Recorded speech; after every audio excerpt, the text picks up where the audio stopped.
All of this means, and these new poll results, we turn to Fred Dicker, our political analyst of New York Post, political columnist editor.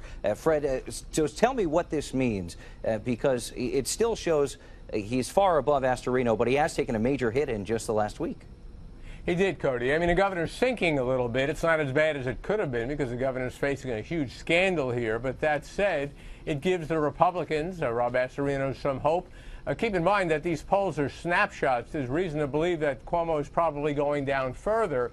This poll just caught him sliding, but he's, as you noted, his lowest approval rating ever personally, and his job approval rating is now lower is viewed negatively by more people than view it positively. But as you said, Rob Astorino is not doing great. Keep in mind, too, though, as we just saw over the last few minutes, the governor, with his huge war chest, has been pounding Astorino with literally millions upon millions of dollars in negative advertising.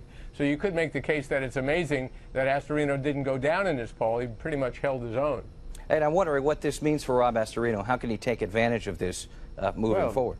He's got a great issue here. There's no question about it. And also, another thing to keep in mind, in this poll, the governor's standing with his fellow Democrats dropped about 18 points, and Governor Cuomo faces a primary next month. There hasn't been a lot of focus on that, but next month, on September 9th, he faces two candidates. Most likely, the strongest one is going to be a woman named Zephyr Teachout, interesting name, who has backing from the teachers' unions around the state, as well as left-of-center Democrats. So the fact that this poll found Governor Cuomo slipping amongst Democrats doesn't augur all that well for how he's going to do in the Democratic primary. And you're kind of the insider at the state capitol. What are you hearing around there when it comes to these polls? And just in the last week and a half, I guess, since this scathing New York Times article came out. Yeah.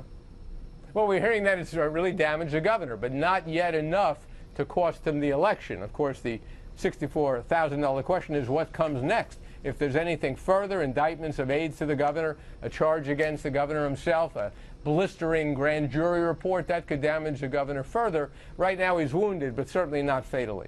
All right, Fred Dicker, we'll leave it at that today. Thanks very much. Don't forget, you can hear Fred's radio program live from the state capitol every weekday morning from 10 to 11 on Talk 1300 AM.